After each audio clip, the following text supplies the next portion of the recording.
यदि आप विश्वास में आगे बढ़ना चाहते हैं तो हमारे channel Hindi Bible message and prayer centre को सब्सक्राइब करें, क्योंकि यहाँ पर हम आपको सुबह शाम वचन, प्रार्थना और गवाही के द्वारा उत्साहित करते हैं। यदि आप प्रार्थना नहीं कर पाते और मन में बहुत से सवाल हैं, तो आप हमारे प्रेयर सेंटर में कॉल करके प्रार्थना करवा सकते हैं। धन्यवाद। Praise the Lord. दोस्तों, हम आपका स्वागत करते हैं आज सुबह की प्रार्थना में। और आज मैं आपसे बात करना चाहता हूं परमेश्वर के राज्य के बारे में, कि वो परमेश्वर का राज्य कैसा होगा जिसकी बात हमने कल रात की प्रार्थना में की थी। कितना सुंदर, कैसा वो राज्य होगा, क्या क्या होगा उस राज्य में, हम लोग देखेंगे। जिसकी बाट अब्राहम जो रहा था, जिस राज्य की बाट पूरी बाइबल के लोग जो रहे थे, विश्वास के हीरो जो रहे थे, उस राज्य के बारे में आज हम बातचीत करेंगे। वो राज्य कैसा दिखता है, क्या क्या उस राज्य में होगा, हम लोग देखेंगे। यशायाह की किताब निकालिए मेरे साथ में, और 65 अध्याय, यदि आप 65 चैप्टर अगर आप निकालेंगे तो वहां पर 17 पद से हम लोग आगे पढ़ेंगे। और लिखा कुछ इस प्रकार से है, क्योंकि देखो मैं नया आकाश और नई पृथ्वी उत्पन्न करता हूं। परमेश्वर कहते हैं कि मैं एक नया आकाश और नई पृथ्वी बनाऊंगा, उत्पन्न करने पर हूं। उसी को हम लोग कह रहे हैं परमेश्वर का राज्य उस पर स्थापित होगा। और यहां पर परमेश्वर का वचन कहता है कि मैं नई पृथ्वी उत्पन्न करने पर हूं, और पहली बातें स्मरण न रहेंगी और सोच विचार में भी नहीं आएंगी। ये जो पहली बातें हैं, मीन्स इस समय की जो बातें हैं, उस राज्य में फिर नहीं होंगी, बल्कि वे याद भी नहीं आएंगे कि हम कितने दुख से होकर गुजरे, कितना स्ट्रगल था लाइफ में। ये सब कुछ वहां याद नहीं रहेगा। कितनी बीमारियां थी, ये सब कुछ वहां याद नहीं रहेगा, क्योंकि वहां बहुत अच्छा होने वाला है। आगे 18 पद लिखता है, इसलिए जो मैं उत्पन्न करने पर हूं उसके कारण तुम हर्षित हो, आनंदित हो, क्योंकि एक नया राज्य स्थापित होने पर है, इसलिए तुम आनंदित हो और सर्वदा मगन रहो। इसलिए तुम्हें मगन होने की आवश्यकता है, तुम्हें आनंदित रहने की आवश्यकता है, क्योंकि देखो मैं यरूशलेम को मग्न और उसकी प्रजा को आनंदित बनाऊंगा। उनके जीवन में मैं ऐसे काम करूंगा, उनके लिए मैं एक नया राज्य लेकर के आ रहा हूं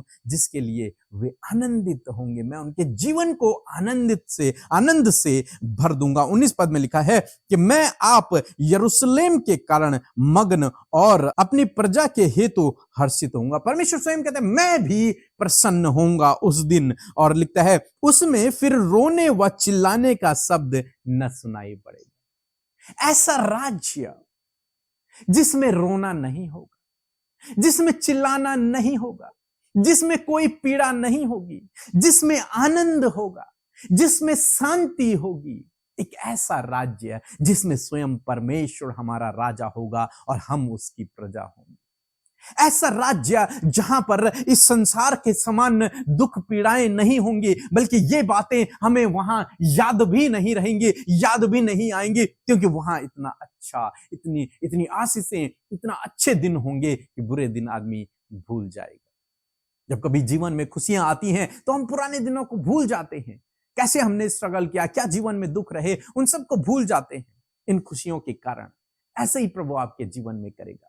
जब प्रभु उस राज्य को स्थापित करेगा, आपको उस राज्य में लेकर के जाएगा, तो उस राज्य में आप खुश रहेंगे, आनंदित रहेंगे, उसमें शांति होगी, उसमें आप रोएंगे नहीं, उसमें आप चिल्लाएंगे नहीं। 20 पद में लिखा है उसमें फिर न तो थोड़े दिन का बच्चा और न ऐसा बूढ़ा जाता रहेगा जिसने अपनी आयु पूरी न की हो। परमेश्वर का वचन कहता है कि वहां आकस्मिक मृत्यु नहीं होगी। उस राज्य में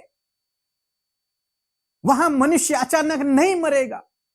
वहां हर एक व्यक्ति अपनी उम्र को पूरा करेगा, जो उम्र उसके लिए ठहराई गई है। जैसे मनुष्यों के लिए 120 परमेश्वर ने ठहराया, 120 साल, लेकिन आज कोई भी नहीं है जो 120 साल तक जाए, उससे पहले ही लोग मर जा रहे हैं।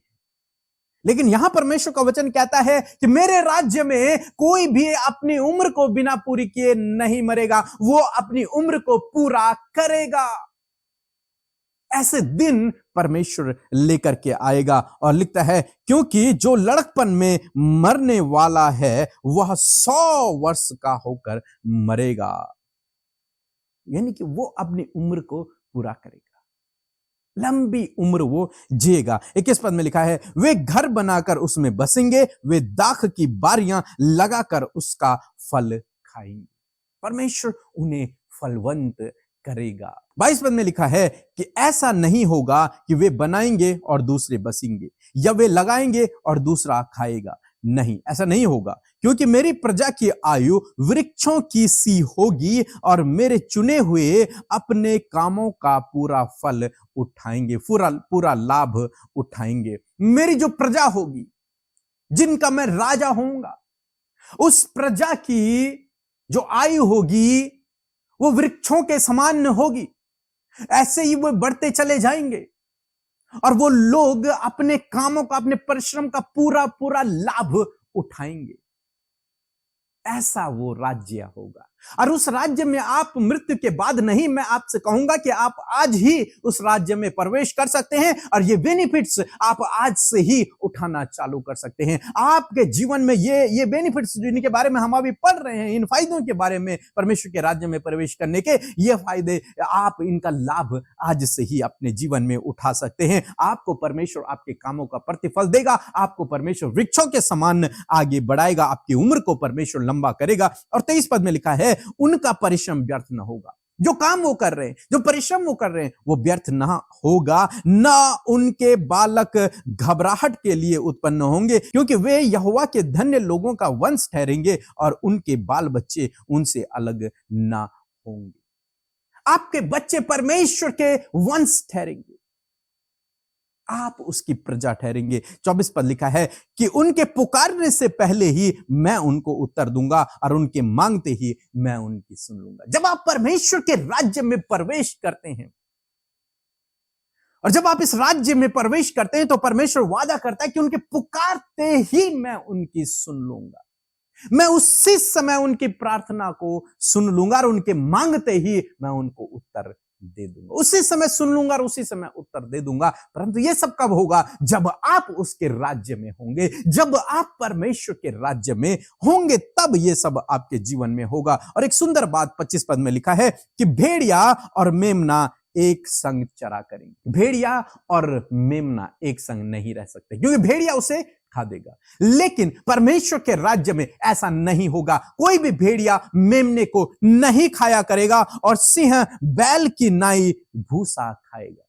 शेर फिर मांसाहारी नहीं रहेगा, वहां शेर भी घास फूस खाया करेगा। सर्प का आहार मिट्टी ही रहेगी। सांप फिर मांसाहारी नहीं, मेंढक नहीं खाएगा, वो मिट्टी खाएगा। और मेरे सारे पवित्र पर्वत पर न तो कोई किसी को दुख देगा, न कोई किसी की हानि करेगा। यहोवा का यही वचन है। कोई किसी को सताएगा नहीं, कोई किसी को दुख नहीं देगा, कोई किसी को परेशान नहीं करेगा, कोई किसी का मर्डर नहीं करेगा, कोई किसी की चोरी नहीं करेगा। ऐसा राज्य परमेश्वर देने पर है, ऐसा राज्य परमेश्वर का आने पर है। और उस राज्य में आज आप अभी इसी वक्त प्रवेश कर सकते हैं, केवल इतना करके कि प्रभु यीशु मसीह से अपने गुनाहों की माफी मांगकर, केवल इतना करके प्रभु यीशु मसीह को अपने जीवन में उद्धारकर्ता के रूप में ग्रहण करके। बस सिंपल। जहां आपने प्रभु यीशु मसीह से पश्चाताप किया, वहीं प्रभु का वचन कहता है कि उसी दिन आपको अपनी संतान बना देता है। आप उसी दिन उसके राज्य के नागरिक बन जाते हैं। किस राज्य के? जो राज्य आने वाले दिनों में आएगा, उस राज्य का आप अभी नागरिक बन जाते हैं। और जब आप नागरिक बन जाते हैं तो आप उसका लाभ भी उठाते हैं। जिन लाभों के विषय में हमने यहां पर देखा कि परमेश्वर आपके परिश्रम का फल आपको देगा, परमेश्वर आपकी आयु को लंबा करेगा, परमेश्वर आपके बच्चों को आशीष देगा, परमेश्वर आपके उन दुख के दिनों को दूर करेगा, आपके जीवन में शांति और आशीष को देगा। और परमेश्वर का वचन कहता है कि मैं तुम्हारी प्रार्थनाओं को सुनूंगा, उसी समय मैं तुम्हें उत्तर दे दूंगा, फिर तुम्हें कोई दुख नहीं देगा, फिर तुम्हें कोई परेशान नहीं करेगा, क्योंकि स्वयं परमेश्वर तब आपका राजा बन जाता है। तब परमेश्वर आप पर प्रभुता करता है, तब आप परमेश्वर के अंडर में आ जाते हैं, तब आप परमेश्वर के कंट्रोल में आ जाते हैं। और जब आप परमेश्वर के कंट्रोल में होते हैं, जब आपके ऊपर परमेश्वर प्रभुता करता है, तो फिर कौन है जो आपकी हानि कर दे? फिर आप उसकी आंख की पुतली के समान न होते हैं। कोई नहीं जो आपको टच भी कर दे उसके बाद। तो आपको क्या करना है? आपको इस परमेश्वर के राज्य में प्रवेश करने के लिए यीशु मसीह को अपने जीवन में ग्रहण करना है। जिस दिन आपने अपने हृदय में यीशु को ग्रहण कर लिया, उसी दिन आप परमेश्वर के राज्य के वारिस नागरिक बन जाते। सो मैं आशा करता हूं कि आप समझ गए होंगे कि परमेश्वर का राज्य कितना खूबसूरत है। सो प्रभु आपको इस वचन के द्वारा बहुतायत से आशीष दे। आमीन। Praise the Lord. जय मसीह की सभी को, अमृता सिस्टर और पीके ब्रदर्स, जय मसीह की। सारे मिनिस्टर को जय मसीह की। 3 महीने मेरी ये गवाही है कि 3 महीने मेरा पहला एक्सीडेंट हो गया था। एक्सीडेंट में मैं बाल बच गया हूँ। तो बस मेरे हाथों में फ्रैक्चर हो गया और मेरे पैर को मुक्का मार गिर गया है। उसके वजह से मुझे हॉस्पिटल में भर्ती कराया गया है। भर्ती करने के बाद 10 दिन में मेरे हाथों का ऑपरेशन हुआ है और उसमें एक लॉट गिरी है। 2-3 महीने के बाद मेरे टाँके निकलने को आ गए थे। मैं टाँके निकाला और एक पिन ऊपर थी, वो पिन निकाले। वो पिन निकालते समय मेरे हाथों में बहुत पेन हुआ है। वो पेन की वजह से मैं सारा दिन तकलीफ में था। पेन किलर गोली खाई, फिर भी मेरा कुछ नहीं रहा। फिर मैंने रात के समय में पीके ब्रदर्स और अमृता सिस्टर की प्रार्थना लगाई। वो प्रार्थना सुनते सुनते मुझे चंगाई मिल गई। और वो प्रार्थना करते समय मुझे और एक याद आ गया कि मैं मिनिस्टर में कॉल करके मेरे लिए प्रार्थना करने लगा हूँ। मैंने मिनिस्टर में कॉल करा और वो कॉल करते समय मेरा कॉल उठाया गया है और मेरे लिए प्रार्थना हो गई। वो प्रार्थना सुनते सुनते मुझे अद्भुत चंगाई मिल गई है। प्रभु यीशु के नाम से चंगे हो जाए। ऐसे बोलने के बाद मैं चंगा हो गया हूँ। पीके ब्रदर्स, अमृता सिस्टर और सभी मिनिस्टर को मैं कोटि धन्यवाद करता हूँ। उन्होंने मेरी प्रार्थना रिक्वेस्ट सुनी और मेरे लिए प्रार्थना की। और मेरी दूसरी गवाही ये है कि मेरी पत्नी को बहुत ज़्यादा चक्कर और थरथराता और ये कमजोरी आ गई थी। उसके वजह से मेरे को लगा उनकी बीपी या कुछ तो भी बढ़ गया है या शुगर बढ़ गया, ऐसी कोई बीमारी ना निकले। इसकी वजह से मैंने प्रभु यीशु मसीह को प्रार्थना की कि वे कोई बड़ी बीमारी ना निकले, सब रिपोर्ट नील आए। और प्रभु यीशु ने मेरी वैसी सुन ली है। दवाखाने से जाने से पहले चंगाई मिल गई है, सब रिपोर्ट नॉर्मल आ गए है। मैं प्रभु यीशु मसीह का कोटि धन्यवाद करता हूँ। और अमृता सिस्टर, पीके ब्रदर्स और सारे मिस्ट्री का फिर से मैं एक बार धन्यवाद करता हूँ। उन्होंने मेरे कॉल उठा के मेरे लिए प्रार्थना की। कोटि धन्यवाद। जय यीशु मसीह की।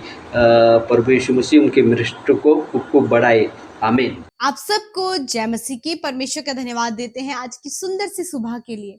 मैं आशा करती हूँ बड़े ध्यान से आपने परमेश्वर के राज्य का वचन सुना है और उसमें बहुत सारे वायदे परमेश्वर ने आपसे और मुझसे किए हैं। आइए हम सब मिलकर प्रार्थना करेंगे, अपने विषयों को प्रभु के आगे रखें। वो परमेश्वर जो हम सब का राजा है, वो हमारी जरूरतों को पूरा करेगा और छुटकारा देगा। आइए हम सब मिलकर प्रार्थना करें। धन्यवाद धन्यवाद धन्यवाद करते हैं स्वर्ग में विराजमान हमारे पिता, हमारे राजा। हम आपका धन्यवाद करते हैं। धन्यवाद करते हैं पिता कि आप हमसे प्यार करते हैं और हम आपके बेटे और बेटियां हैं।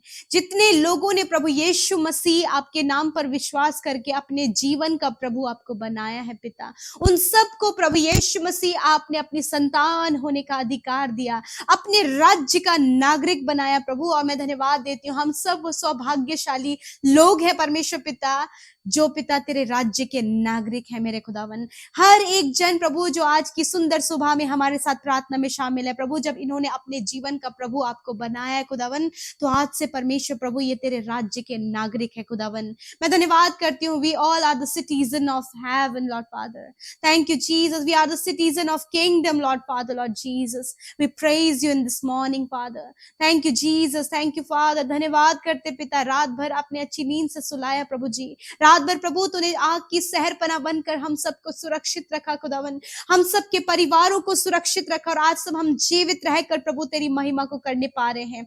और इस सुबह में प्रभु तेरे राज्य के अद्भुत बातों को, उन रहस्यों को प्रभु जी हम सुन पा रहे हैं प्रभु। इस बात के लिए धन्यवाद। आज जितने भी लोग परमेश्वर प्रभु आपके सम्मुख उपस्थित हैं प्यारे परमेश्वर प्रभु, जब उन्होंने तेरे राज्य की बातों को सुना है परमेश्वर, मैं प्रार्थना करती हूँ कि हर एक जन प्रभु तुझे अपने जीवन में जगह दे सके। हर एक जन प्रभु तुझ पर विश्वास करके प्रभु इस राज्य का नागरिक बन सके पिता। यदि आज प्रभु ये तुझसे दूर है पिता, तो आज ये तेरे करीब आने पाए प्रभु, तेरे नजदीक आने प्रभु नजदीक आने पाए पिता और तेरे राज्य के नागरिक बन सके प्यारे परमेश्वर। हर एक जन प्रभु अपने गुनाहों का प्रभु अंगीकार करते हुए पिता, अपने गुनाहों के लिए पश्चाताप करते हुए प्रभु तेरे सम्मुख आए पिता।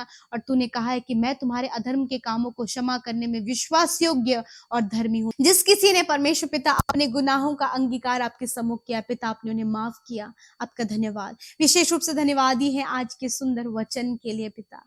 सच में प्रभु यीशु मसीह वो राज्य प्रभु, जो राज्य परमेश्वर पिता आप प्रभु हर एक के जीवन में स्थापित होने वाला है परमेश्वर पिता, उस राज्य के विषय में हमें बताने के लिए धन्यवाद। और हम सब पिता जिन्होंने तेरे नाम पर विश्वास किया, उस राज्य के बेनिफिट्स को हम सब ले पा रहे हैं। मैं प्रार्थना करती हूँ यदि आज प्रभु ये अपने जीवन में दुखी है, निराश है, आंसुओं को बहा रहे हैं, परेशानियों में है, चिंताओं में है, तो आज से प्रभु यीशु मसीह इनके दुखों का अंत हो यीशु के नाम से। प्रभु यीशु मसीह इनकी प्रॉब्लम्स का अंत हो यीशु के नाम से, इनकी समस्याओं का अंत हो यीशु नासरी के नाम से हम आज्ञा देते हैं। प्यारे प्रभु मैं प्रार्थना करती, जो भी मेहनत, जो भी परिश्रम ये कर रहे हैं खुदावन तेरे वचन के अनुसार, जो पेड़ ये लगाए मेरे परमेश्वर, उसका फल ये खुद खा सके। जो परिश्रम ये कर रहे हैं मेरे खुदावन, उस परिश्रम का फल परमेश्वर पिता ये प्राप्त कर सके खुदावन। जो घर इन्होंने बनाया है पिता,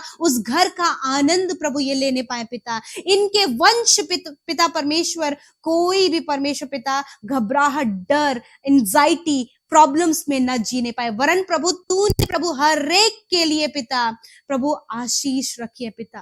प्यारे प्रभु आपके राज्य के फायदे प्रभु तेरे ये लोग अपने जीवन में उन फायदों को ले सके प्रभु। हर एक अंधकार की शक्तियां इनके जीवन में प्रभु यीशु के नाम से नष्ट हो जाए पिता। मैं आज्ञा देती हूँ हर प्रकार की नेगेटिविटी इनके जीवन से दूर हो यीशु के नाम से। हर प्रकार के कर्जे इनके जीवन से दूर हो, क्योंकि तूने कहा मैं तुम्हारा चरवाहा हूं। सच में तूने कहा यहोवा मेरा चरवाहा है, मुझे कोई घटी ना होगी। हाँ प्रभु तेरे बेटे बेटियां, उनके परिवार, उनके बच्चों को किसी भी भली वस्तु की घटी कमी नहीं होगी पिता, क्योंकि हम सब तेरे राज्य में है पिता। मैं प्रार्थना करती हूँ प्रभु कोई भी धोखा, कोई भी चोरी, कोई भी परमेश्वर बेईमानी प्रभु जी इनके जीवन में ना हो। हम आज्ञा देते इन सारी बातों को इनके जीवन से जाने की। हर प्रकार के फ्रॉड से इन्हें, इनके परिवार, इनके बच्चों को प्रभु जी आप सुरक्षित करें, क्योंकि तू हम सब के चारों ओर आग की सी सरपना है। हर एक दुर्घटना से इन्हें, इनके परिवार, इनके बच्चों को प्रोटेक्ट करें। तेरा वचन कहता है कि तुम लंबी आयु को जियोगे प्रभु। हर एक जन, हर एक ये भाई, ये बहन प्रभु अपने समय को परमेश्वर इस पृथ्वी पर पूरा करने पाए मेरे प्रभु। अपने समय से पहले प्रभु जी कोई भी प्रभु जी इस संसार से न जाए मेरे खुदावन। मैं प्रार्थना करती हूँ कि दीर्घ आयु और अपने समय को परमेश्वर इस संसार में ये पूरा कर सके, ऐसी प्रार्थना इनके लिए करते खुदावन यीशु मसीह।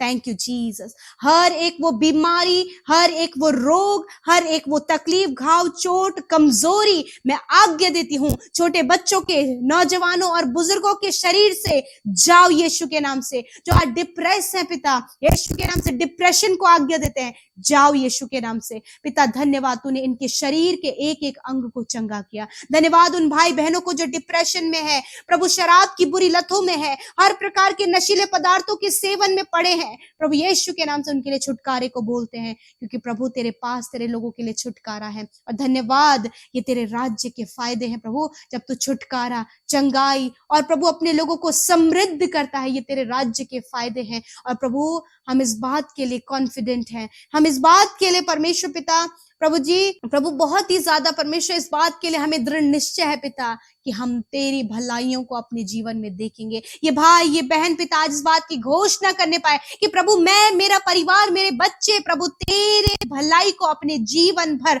इस पृथ्वी पर देखने पाएंगे। यीशु के नाम से इस वचन को प्रोक्लेम करती हूँ पिता। हर प्रकार की दुष्ट आत्मा इनके जीवन से जाओ यीशु के नाम से। हर एक कमी जो इनके चाल चलन में, इनके व्यवहार में है, यीशु के नाम से उन कमी को हम दूर करते। गुस्सा, ईर्ष्या, जलन, कड़वाहट, लोगों की चुगली करना, उन्हें ठट्टों में उड़ाना, उनको नीचा दिखाना, ये गलत बातें इसी वक्त आपके लोगों के जीवन से चली जाएं। खुदावन प्रेम, तेरे 9 फल प्रभु इनके अंदर आने पाए पिता। थैंक यू जीसस, धन्यवाद प्रभु। हर एक जन प्रभु जिन्होंने तुझे अपने जीवन का प्रभु बनाया है प्रभु, वो इस बात पर विश्वास करने पाए कि वो राज्य में है और राज्य के फायदों को प्रभु जी अपने जीवन में उसका लुप्त लेने पाए परमेश्वर पिता। Thank you father. आज जितने भी भाई बहनों का जन्मदिन है पिता, आपका वचन उनसे कहता है मैं तुम्हारे दुखों को आनंद में बदल दूंगा। तूने कहा है कि मैं तुझे कभी नहीं छोड़ूंगा और कभी नहीं त्यागूंगा। प्रभु यीशु मसीह आप उन्हें दीर्घ आयु दें, उन्हें प्रभु अच्छा स्वास्थ्य दे प्रभु, पूरे साल भर में संभाले, तेरी विश्वास योग्यता तेरी भलाई को ये अपने जीवनों में देखें और प्रभु तेरा राज्य इन भाई बहनों के द्वारा, बच्चों के द्वारा, बुजुर्गों के द्वारा बढ़ सके। Thank you father. हर एक मिनिस्ट्री जो प्रभु जी आपके नाम के लिए प्रभु कार्य करे खुदावन, बढ़ती चली जाए खुदावन। प्रार्थना है प्रभु हर एक जन प्रभु जो इवेंजलिस्ट है प्रभु यीशु मसीह, वो बढ़ते चले जाए खुदावन। तेरे प्रभु राज्य का कार्य प्रभु जी बढ़ता चला जाए यीशु के नाम से। Thank you father. आज हर एक जन प्रभु जी पिता तुझ पर भरोसा करते हुए आगे बढ़ने पाए। जितनी प्रार्थना विनतियां YouTube comments, Instagram, Facebook, Telegram में है प्रभु, धन्यवाद, आपने हर एक की सुधि लेकर उनके जीवन में कार्य किया। यदि आज किसी को भी परमेश्वर पिता मृत्यु का विचार आ रहा है प्रभु, बार बार प्रभु जी उन्हें प्रभु सुसाइड करने वाले थॉट्स आ रहे हैं, यीशु के नाम से इन थॉट के ऊपर अधिकार लेते और जाओ इन भाई बहनों के जीवन को छोड़कर। यीशु तेरा जीवन उनके अंदर उत्पन्न होने पाए पिता। Thank you father. हर एक बीमारी इसी वक्त जाओ यीशु के नाम से, छोटे बच्चों से लेकर बड़े बुजुर्ग हर एक जन प्रभु अच्छे स्वस्थ शरीर में जीने पाए पिता। Thank you father. आपने प्रार्थना सुना, उत्तर हाँ आमीन में दिया। यीशु के नाम से प्रार्थना मांगते, सुने और ग्रहण करें। आमीन, आमीन और आमीन।